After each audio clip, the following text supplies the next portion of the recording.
My name is Brother Crispin, and I've been at St. Mordaunt's Monastery for 8 months now. I need to tell someone about what happens here after Compline. The monastery sits on a plateau in the Colorado Rockies, 3 hours from the nearest town. We're a small community of 12 Benedictine monks following the rule of Saint Benedict, living as men have lived here for over 200 years. Everything seemed normal when I first arrived. The daily schedule follows the traditional pattern: vigils at 4 in the morning, lauds at dawn, the little hours of terce, sext, and none throughout the day, vespers at 6, and finally compline at 8:15. Between prayers, we work in the gardens, kitchen, library, or workshops. We eat our meals in silence while Brother Erasmus reads from scripture or spiritual writings. It's a peaceful life, exactly what I expected when I left my job as an accountant in Denver to answer what I believed was God's call. But there are rules here that go beyond Saint Benedict's ancient wisdom. Rules that were never written down, never discussed during my months of preparation before joining the community. I learned them only through careful observation and whispered warnings from Brother Aldrich, an elderly monk who's been here for 37 years. The first rule is simple. After Compline ends and we begin the Great Silence, no, monk may remain in the church alone. This wasn't mentioned in any of the literature I studied about monastic life. In most monasteries, brothers often stay after the final prayer for personal meditation. Here, when Prior Cornelius gives the blessing with holy water that concludes our night prayer, we file out together, every single one of us. No exceptions. I discovered this rule my third night here. After Compline, I lingered in my stall in the choir, wanting to spend more time before the tabernacle. Within minutes, Brother Aldrich appeared at my elbow. "Come, Crispin," he whispered urgently. "We must go now." "I'd like to pray a bit longer," I said. His grip on my arm was surprisingly strong for a man in his 70s. "No, not here. Not after Compline." The look in his eyes convinced me not to argue. As we walked through the cloister toward our cells, I asked him why.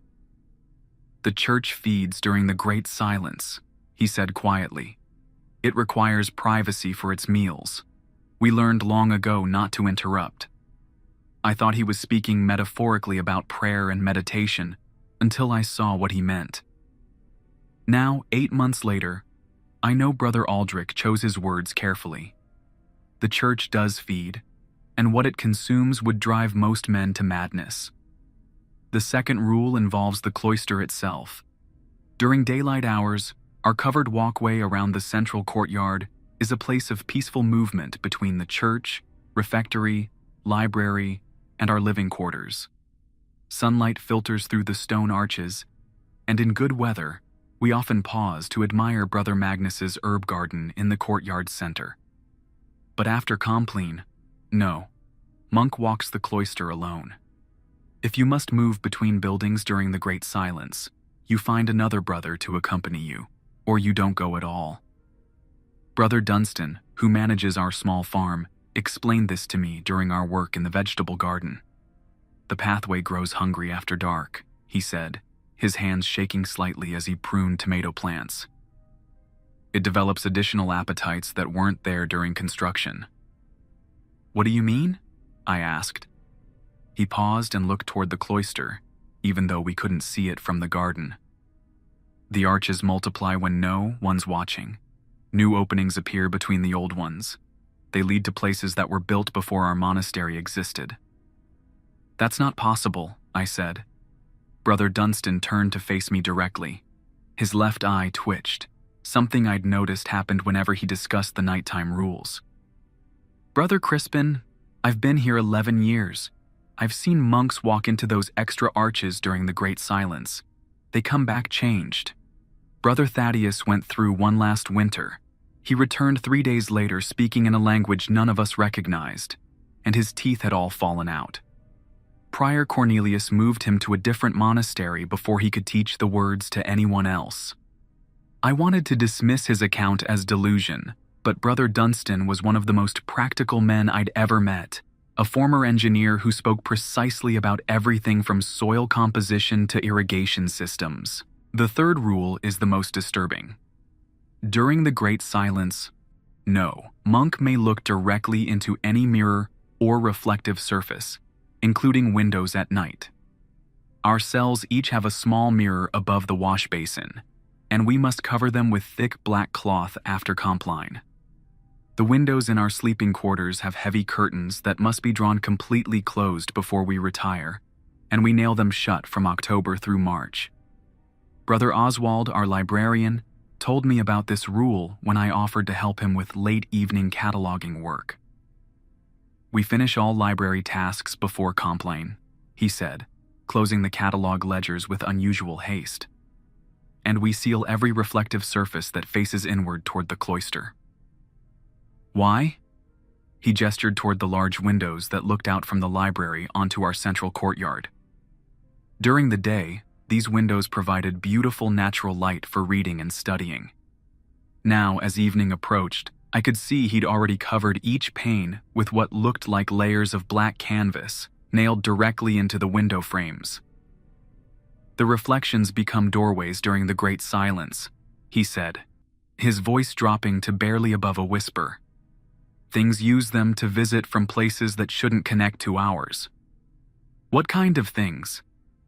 Brother Oswald's hands were visibly trembling now. Monks, but from different times. Some wear habits that haven't been used in this order for centuries. Others wear habits that haven't been designed yet. They stand in the reflections and gesture for us to join them. Brother Gideon looked into the bathroom mirror 2 years ago during the silence. He saw himself, but older, beckoning from behind the glass. When he reached toward the mirror, his reflection grabbed his wrist. What happened? His reflection pulled him halfway through before the glass shattered. Brother Gideon spent 6 weeks in the infirmary with cuts so deep they required surgery to remove all the fragments. But the worst part was what he told us while recovering. He said the thing that grabbed him wasn't his reflection at all. It was something wearing his face. And when he got close enough, he could see what was behind its eyes. The fourth rule governs our movement between our cells and the church for vigils. We have night stairs connecting the second-floor dormitory area to the south transept of the church, as is traditional in Benedictine monasteries. This allows us to descend directly into the church for the 4 a.m. prayer, without disturbing the Great Silence. But here, these stairs may only be used in one direction during the hours of darkness. Down to the church for vigils, never back up until after lauds. Prior Cornelius explained this during one of our weekly community meetings in the chapter house, though his explanation raised more questions than it answered. After vigils ends, you will remain in the church for private prayer and meditation until lauds begins, he said. Do not return to your cells using the night stairs until full daylight has broken. Where do we go if we need to return to our rooms? Asked Brother Jerome, one of the newer arrivals like myself. Use the main entrance and the corridors through the refectory wing. The night stairs climb to different destinations during the darkness. What do you mean? I asked. Prior Cornelius's face went completely pale. They lead to versions of our monastery that existed in different years. Brother Aldrich climbed them backwards once in 1987. He emerged in his cell, but the room was furnished differently, and there was another version of himself already sleeping in the bed. The other Aldrich woke up and started screaming in a voice that didn't match his throat. Prior Cornelius found our brother Aldrich 3 hours later, standing in the corridor holding a handful of teeth that weren't his own. The room fell completely silent. Even Brother Jerome, who'd been skeptical of the monastery's more unusual traditions, looked visibly shaken. Where did the other Aldrich go? I asked. We don't discuss that, Prior Cornelius said firmly. What matters is that our brother Aldrich learned never to climb those stairs in the wrong direction again. I glanced at Brother Aldrich, sitting quietly in the corner. His mouth was slightly open, and I could see gaps where several teeth should have been. The fifth and final rule is the one that haunts me most. If you hear knocking during the Great Silence, You do not answer. No. Matter how urgent it sounds. No. Matter how much it resembles the voice of another brother calling for help, you remain in your cell with the door locked until vigils begins. Brother Magnus told me about this rule after I'd been at St. Mordaunt's for 6 months. We were working together in the workshop, repairing damaged prayer books, when I heard what sounded like someone pounding on the outer monastery doors around 11 p.m. Shouldn't we see who that is? I asked. Someone might need help. Brother Magnus dropped his bookbinding tools and grabbed my wrist with both hands. No, never. During the Great Silence, nothing that knocks should be answered. But what if it's an emergency? What if someone's hurt? Brother Crispin, I've been here 14 years. The knocking happens every few weeks. It sounds like people in distress, like monks calling for assistance, like emergency responders, like family members of the community. It's never any of those things. What is it then? Brother Magnus released my wrist and returned to his work, but his hands were shaking badly enough that he couldn't hold the binding needle steady. 3 years ago, the knocking came around midnight. It sounded exactly like Brother Erasmus calling for help, saying he'd fallen in the garden and broken his leg. The voice was perfect. His accent, his speech patterns, even the way he mispronounces certain Latin phrases. Brother Oswald heard it from his cell and decided to help. What happened? Brother Oswald found Erasmus in the library, reading as usual before sleep. Erasmus had been there for 2 hours and hadn't left his cell except to use the bathroom.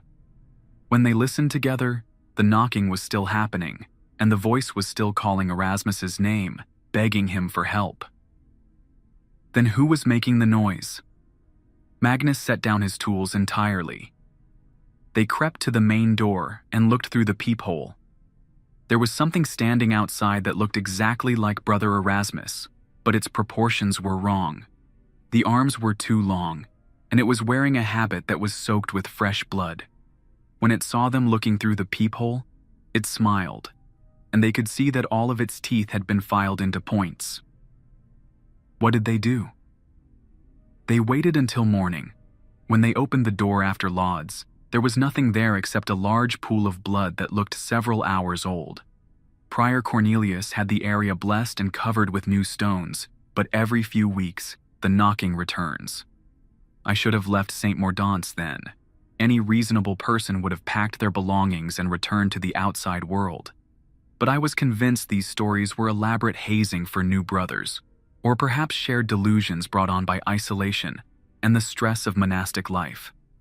I'd spent too many years in accounting, dealing with facts and figures, to accept supernatural explanations. That changed completely 3 weeks ago. It was a Tuesday night in late October. The temperature had dropped below freezing, and snow was beginning to accumulate on the monastery grounds. Compline had ended normally, with Prior Cornelius giving the blessing, and all 12 of us filing out of the church together. I returned to my cell, covered my mirror, drew the curtains, and prepared for sleep. Around midnight, I woke to the sound of crying. At first, it seemed to be coming from outside my window, but as I became more alert, I realized the sound was coming from within the monastery itself. Someone was sobbing quietly, and the sound was moving through the corridors. I knew I should stay in my cell. Every rule I'd learned insisted that I remain locked in my room until vigils. But the crying sounded so genuinely distressed, so human and desperate, that I couldn't ignore it. I opened my door just wide enough to peer into the corridor. The sound was definitely coming from inside the building, and it seemed to be moving toward the church. As I listened, I began to recognize the voice. It was Brother Jerome. Brother Jerome had been struggling with his decision to join the monastery.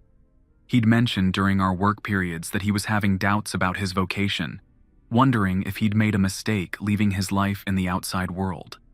The crying I was hearing sounded exactly like someone having a complete breakdown. I made a decision that nearly cost me my sanity. I left my cell and followed the sound.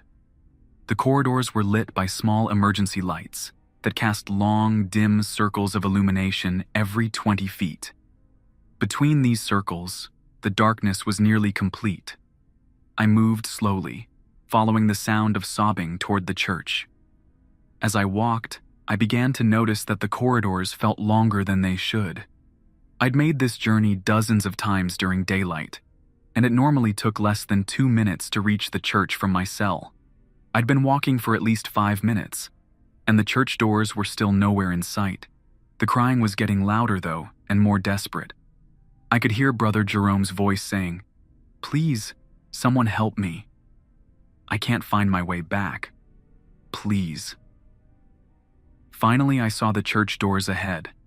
They were standing wide open, which was completely against the rules. After Compline, those doors should have been closed and locked until vigils. I approached carefully and looked inside.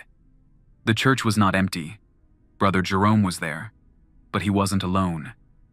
There were dozens of other figures in the pews, all wearing the black habits of our order.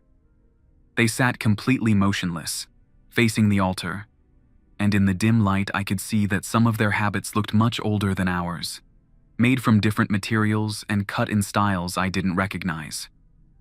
Brother Jerome was walking between the pews, still crying, seemingly unaware of the other figures. As he passed each one, it would turn its head to watch him. Their movements were perfectly synchronized, like flowers following the sun. "Jerome," I whispered from the doorway. He stopped walking and turned toward me. Even in the dim light, I could see his face clearly, and my stomach dropped. It was definitely Brother Jerome's face, but it was wrong in ways I struggled to describe. His features were slightly larger than they should be, as if someone had inflated them carefully. His eyes were too bright, reflecting light that wasn't there. And when he smiled at me, I saw that his teeth were not quite the right shape. "Crispin," he said, and his voice was exactly right except for a subtle echo, as if two people were speaking his words in perfect unison. "Come help me. I'm lost." All of the figures in the pews turned to look at me at once. They all had Jerome's face. Every single one of them was Brother Jerome, but from different ages, different times, different versions of his life. Some looked younger, some older. Some wore different expressions. Some had scars or injuries that our Jerome had never sustained. But they were all definitely him, and they were all staring at me with that same too bright gaze. "Come in, Crispin," they said in unison, their voices creating a horrible harmony. "Help us find our way back." I ran. I turned and fled down the corridor, not caring about noise or propriety. Behind me, I heard the sound of dozens of people rising from wooden pews at once, and then footsteps following me. Not the footsteps of one person, but many, all moving in perfect rhythm. The corridor back to my cell seemed infinitely long. I ran for what felt like 20 minutes, my lungs burning, the sound of synchronized footsteps echoing behind me. Several times, I passed emergency lights I didn't remember from my journey to the church, and doorways that led to rooms I'd never seen before. Finally, I reached my cell and slammed the door behind me, turning the lock and pressing my back against the wood. The footsteps stopped directly outside my door. Then came the knocking. "Crispin," said Brother Jerome's voice from the hallway. "Please let me in. I'm scared. I can't find my way back to my room." I didn't answer. "Crispin, please. It's really me. I know you saw something strange in the church, but that wasn't me. I've been looking for you. Please open the door." The voice was perfect. It sounded exactly like Jerome, complete with the slight nervousness he always displayed when asking for help.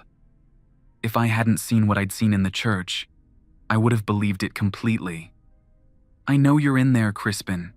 I can hear you breathing. Please, I'm really frightened. Something's wrong with this place. The corridors keep changing and I can't find my cell. Please help me." I remained silent, though every instinct screamed at me to open the door. The voice sounded so genuinely terrified, so completely human. Then it changed. "Crispin, The voice was still Jerome's, but now it carried an undertone of anger. "I know you're listening. Why won't you help me? I thought we were friends. I thought you cared about your brothers here." The knocking became more insistent. "Crispin, open this door immediately. I order you as your elder in this community." That wasn't right. Jerome had arrived only 2 weeks before me. He had no authority to give me orders. "Brother Crispin." The voice was now cold and commanding, though it still sounded exactly like Jerome. "You will open this door now or face severe consequences. This behavior is completely unacceptable." I pressed myself harder against the door, biting my lip to keep from responding. Then the voice changed again, becoming pleading and desperate. "Crispin, please. They're coming for me. I can see them in the corridor. They all look like me, but they're not me. Please, you have to let me in. They're going to take me back to the church. Please, Crispin. Please." The knocking became frantic, desperate pounding that shook the door frame. "Crispin!" the voice screamed. No, longer sounding entirely human. "Open this door! Let me in! Let me in right now!" The pounding continued for almost an hour, accompanied by screaming that gradually became less and less like Jerome's voice and more like the sound of multiple people shouting in unison. Sometimes the voice would return to normal, pleading softly for help, then explode back into inhuman shrieking.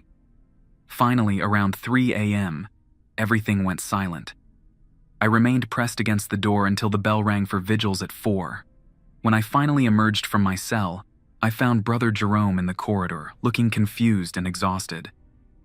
"Crispin," he said, "did you hear all that noise last night? Someone was screaming and pounding on doors for hours. I couldn't sleep at all." I stared at him.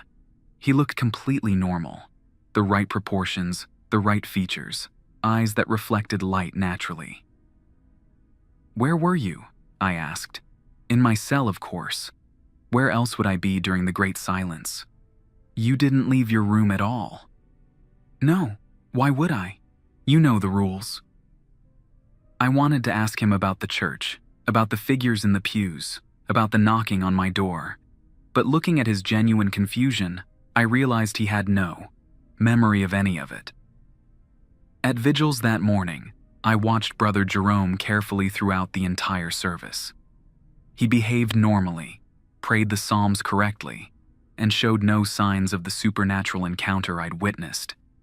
But twice during the service, I caught him looking at me with an expression I couldn't quite identify.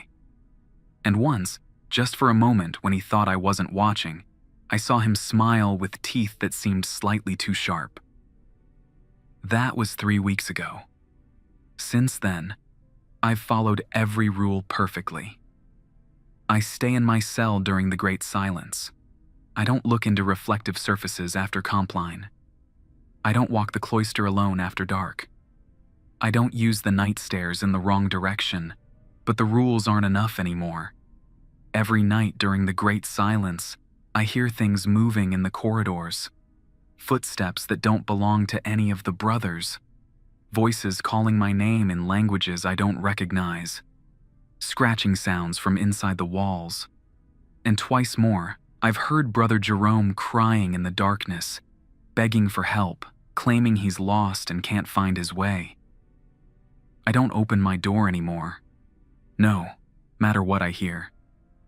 But I know that whatever took Brother Jerome that night in the church is learning to mimic him more perfectly each time. Soon, I don't think I'll be able to tell the difference at all. The worst part is that during the day, Brother Jerome continues to act completely normal. He works alongside us, eats meals with us, prays with us, and shows no signs of being aware that anything has changed.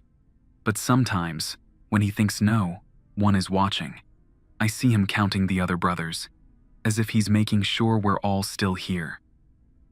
And every morning after vigils, I find small pools of blood outside my cell door that weren't there the night before. I'm writing this account because I need someone to know what happens at St. Mordaunt's Monastery after Compline. If something happens to me, if I disappear or if I start acting strangely, I need people to understand that not everything wearing a monk's habit in this place is actually a monk. The rules were created to protect us, but I don't think they're working anymore. Something is learning to break them. I should have left St. Mordaunt's immediately after writing that first account.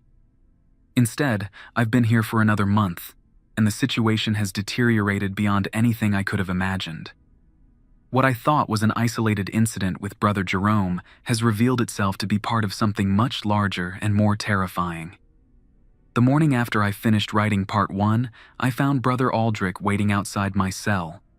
His ancient face looked even more weathered than usual, and the gaps in his teeth seemed more prominent. "Brother Crispin," he said quietly, "we need to talk." He led me to the tool shed behind the vegetable garden, the one place on the monastery grounds where we could speak privately without being observed from the main buildings. "You've been asking questions," he said without preamble. "I've been trying to understand what happens here at night."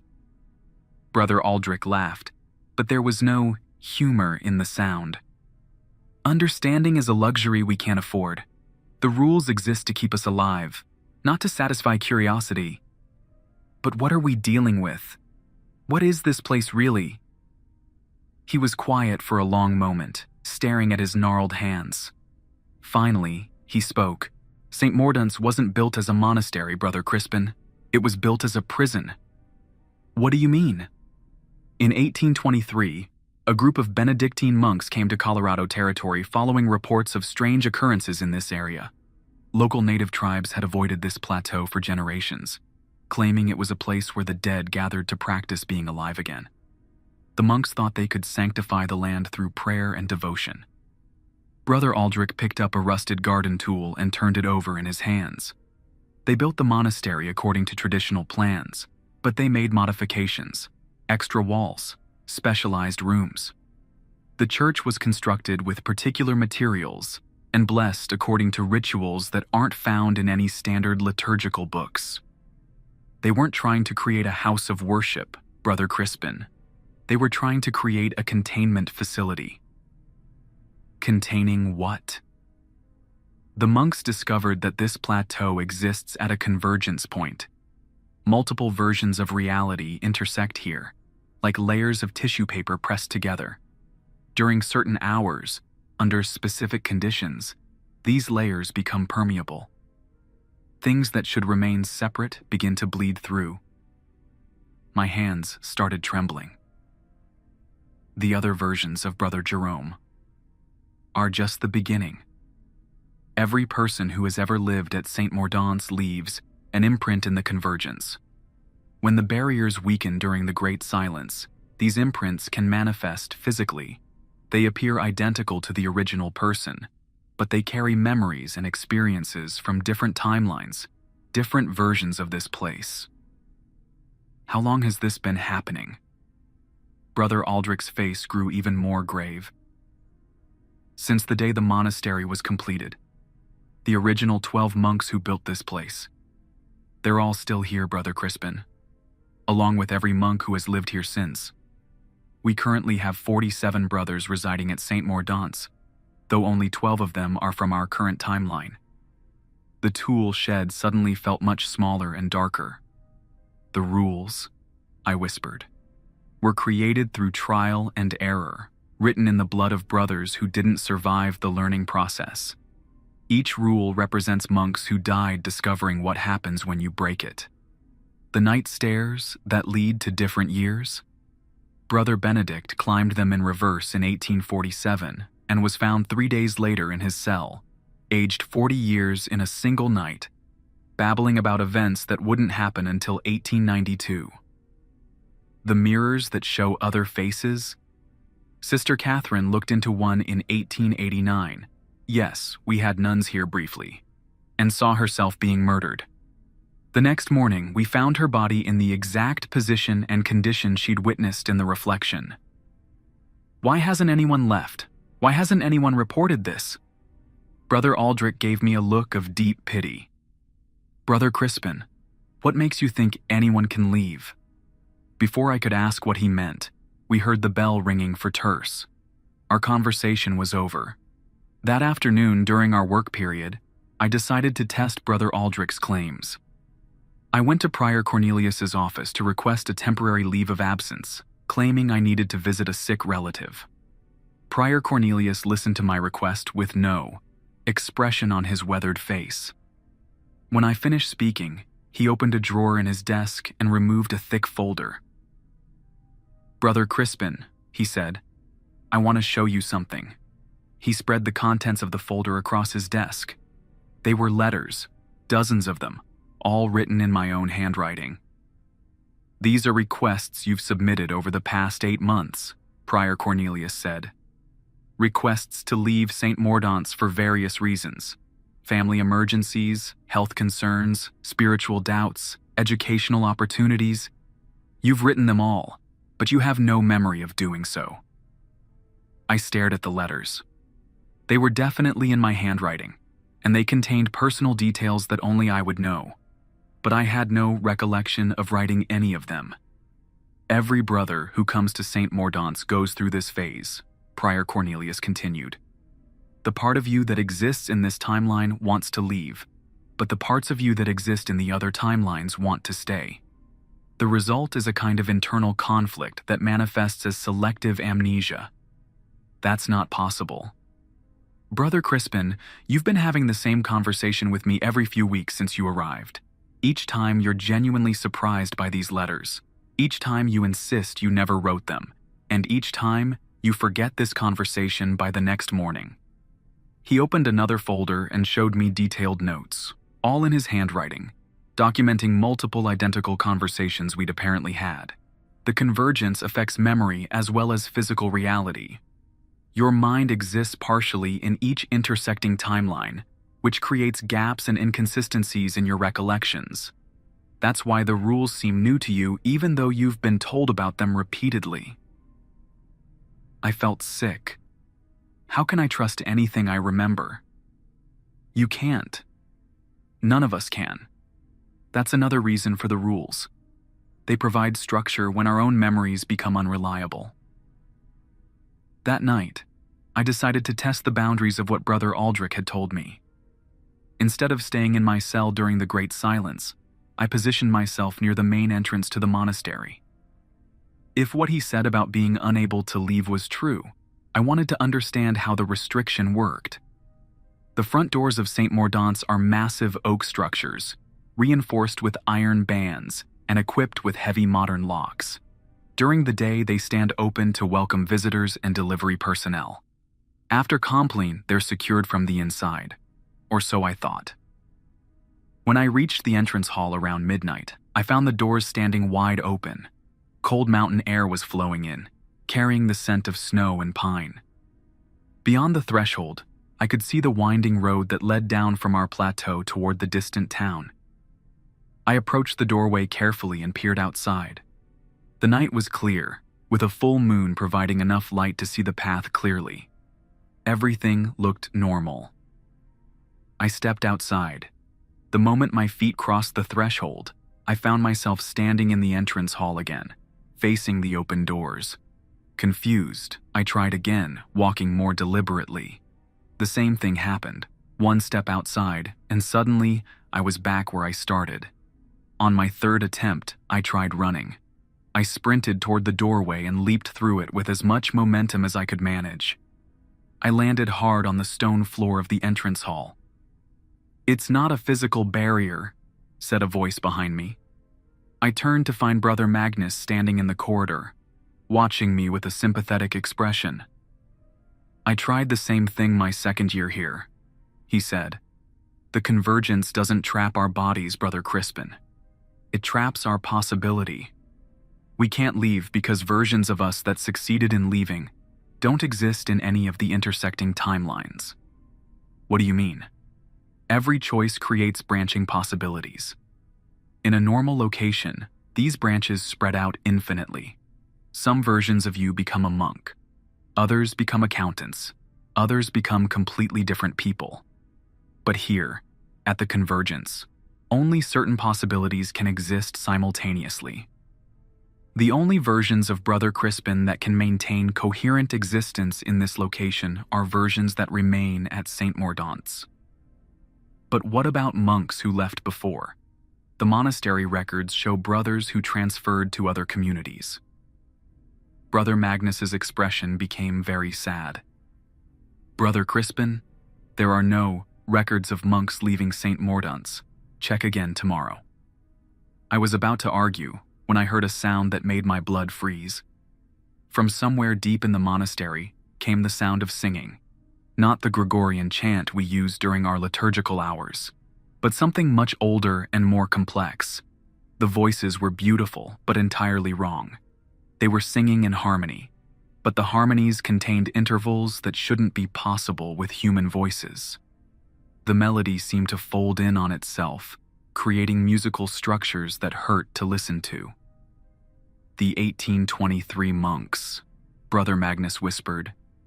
They sing every night during the Great Silence. They're still trying to complete the ritual that was supposed to seal the convergence permanently. Did it work? Partially. The convergence is contained within the monastery grounds, which is why the rules are necessary only here. But the seal isn't perfect.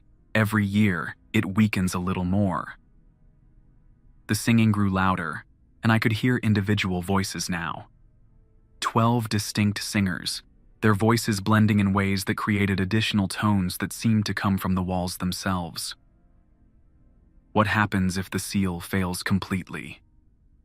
Brother Magnus looked toward the sound of the singing. Then the convergence expands, first to the town at the bottom of the mountain, then to the surrounding counties, then across the state. Eventually, the entire world becomes like St. Mordaunt's, a place where all possible versions of reality exist simultaneously. That doesn't sound necessarily bad. Brother Crispin, human minds aren't designed to handle multiple realities at once. In the outside world, people go insane when faced with just the possibility that their choices might have led to different lives. Imagine confronting infinite versions of yourself, all equally real, all making different decisions. Imagine trying to maintain a coherent identity when versions of you from timelines where you made different choices are standing in the same room, arguing about which decisions were correct. The singing reached a crescendo, and for a moment I could see translucent figures moving through the corridors. Monks in habits that were slightly different from ours, carrying candles that cast no light, mouths open in that horrible, beautiful song. The original 12 are trying to strengthen the seal, Brother Magnus continued. But they need help. They need the spiritual energy generated by a functioning monastic community to power their ritual. That's why St. Mordaunt's continues to operate as a monastery. We're not just following the rules to protect ourselves. We're providing the spiritual foundation that keeps the convergence from expanding. Then why don't more people know about this? Why isn't there support from the outside? Brother Crispin, who would believe us? And more importantly, knowledge of the convergence creates instability. The more people who know about the multiple realities intersecting here, the weaker the barriers become. Our secrecy isn't just for protection, it's for containment. The singing faded, and the translucent figures disappeared. Brother Magnus and I stood in silence for several minutes. "How long have you known all this?" I asked. "I figured it out gradually over my first few years. But Brother Aldrich told me the full truth after I tried to leave for the 5th time." "How many times have I tried to leave?" "This was your 7th attempt. Each time, you forget until the urge builds up again." I felt a deep sense of despair settling over me. "So we're trapped here forever, maintaining a prison we can't escape, protecting a world that doesn't know it needs protection." "Yes," Brother Magnus said simply. "Welcome to your vocation, Brother Crispin." Over the next 2 weeks, I began to notice details I'd missed before. The way Brother Jerome sometimes paused mid-sentence, as if listening to voices the rest of us couldn't hear. The way Brother Oswald occasionally responded to questions that hadn't been asked. The way Prior Cornelius sometimes conducted conversations with empty air, nodding and responding to comments from invisible participants. And I began to understand that these weren't signs of madness. They were signs of awareness. These brothers had learned to perceive the other versions of our community that existed in the convergence. They were carrying on relationships with monks from different timelines, maintaining connections across multiple realities. The realization both terrified and fascinated me.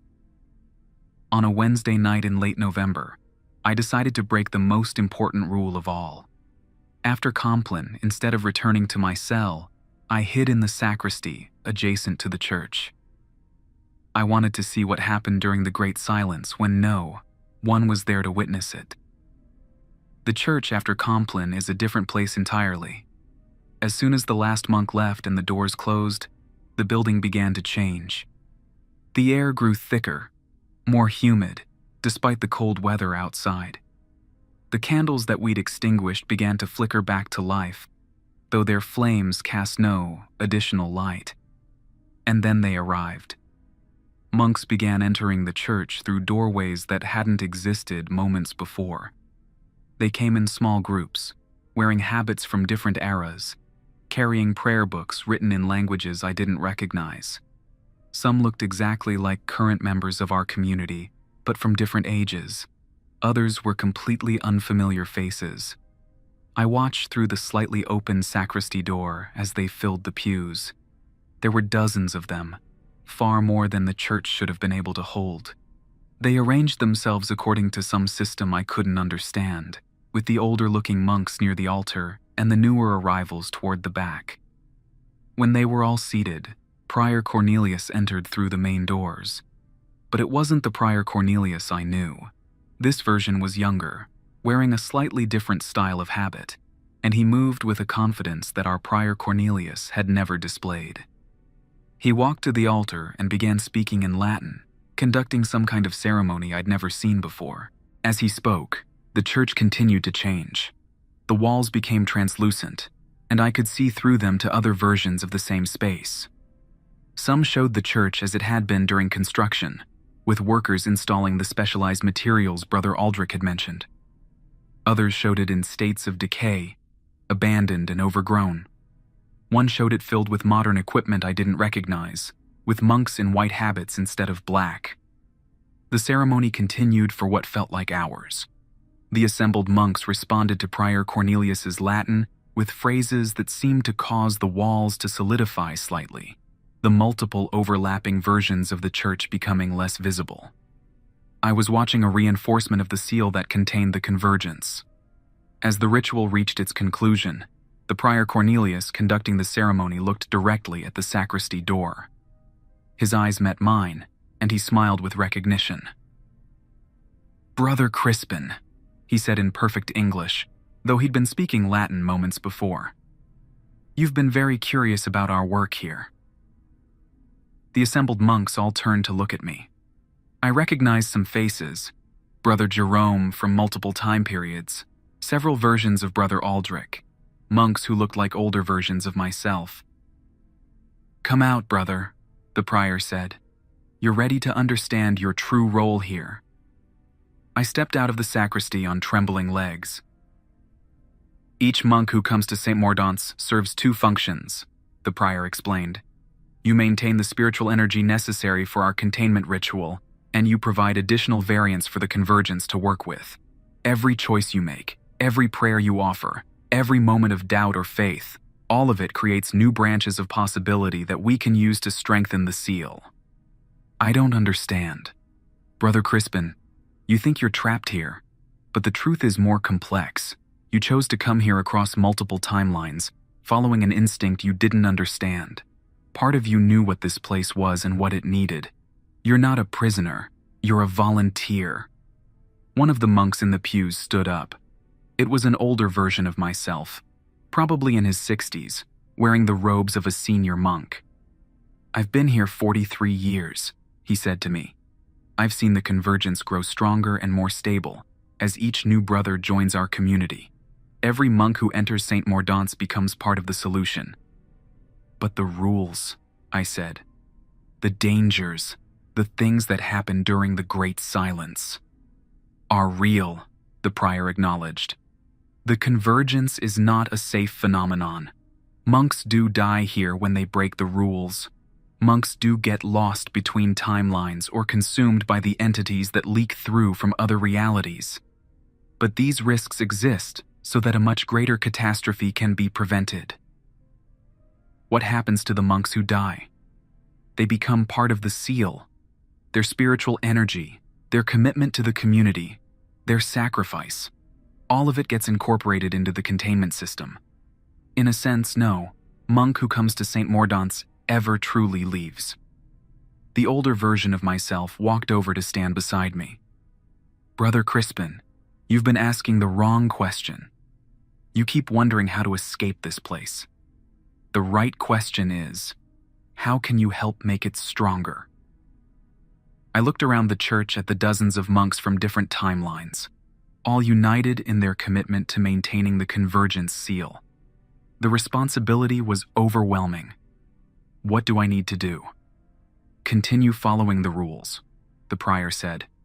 Continue participating in our liturgical life. Continue growing in your understanding of monastic discipline. And when you're ready, begin helping us teach the rules to new brothers who will arrive after you. More monks are coming? Brother Crispin, St. Mordaunt's will always need new brothers. The spiritual work we do here requires constant renewal. Every generation of monks contributes their energy to the seal, but eventually, that energy needs to be refreshed. You are part of a cycle that has been continuing for 200 years and will continue for as long as humanity needs protection from the convergence. The ceremony concluded, and the monks from other timelines began filing out through their mysterious doorways. As they left, the church returned to its normal appearance, solid walls replacing the translucent barriers that had allowed me to see into other realities. The older version of myself was the last to leave. As he walked past me, he paused. Brother Crispin, you're going to forget most of what happened here tonight. The human mind can't retain memories of direct contact with other timelines without risking madness. But part of you will remember the important things. That our work here matters, that the rules exist for good reasons, and that you chose this life for purposes greater than your own understanding. Will I see you again? Every night during the Great Silence, I'll be working alongside the original 12, maintaining the seal. And someday, when you've been here long enough, you'll join us in that work too. He walked through a doorway that closed behind him, leaving me alone in the church. I returned to my cell and slept deeply for the first time since arriving at St. Mordaunt's. The next morning, I woke with only fragments of memory from the night before. I remembered hiding in the sacristy and seeing monks from other timelines, but the details were fuzzy and dreamlike. What remained clear was a sense of purpose I hadn't felt before. At breakfast, Prior Cornelius, the version from my timeline, approached me. Brother Crispin, I have a request. Brother Aldrich is getting too old to handle orientation for new arrivals. I'd like you to take over that responsibility. What would that involve? Teaching them the rules, helping them understand the importance of following our traditions exactly, making sure they integrate successfully into our community. I thought about the fragments of memory from the night before, about the older version of myself who had spent 43 years maintaining something he couldn't fully explain to the outside world. I'd be honored, Prior. Excellent. We have a new brother arriving next week. His name is Brother Vincent, and he's coming to us from a very different background. He'll need careful guidance. As Prior Cornelius walked away, I felt a strange sense of completion, as if pieces of a puzzle I hadn't known I was solving were finally falling into place. That afternoon, I found Brother Aldrich in the tool shed where we'd had our first serious conversation. You remember now, he said. It wasn't a question. Some of it. Enough. And you understand your role here? I think so. We're guards, aren't we? Guarding against something that could destroy the world if it got loose. Brother Aldrich smiled, and for the first time since I'd known him, the expression looked genuinely peaceful. Welcome to St. Mordaunt's, Brother Crispin. Welcome to your real vocation.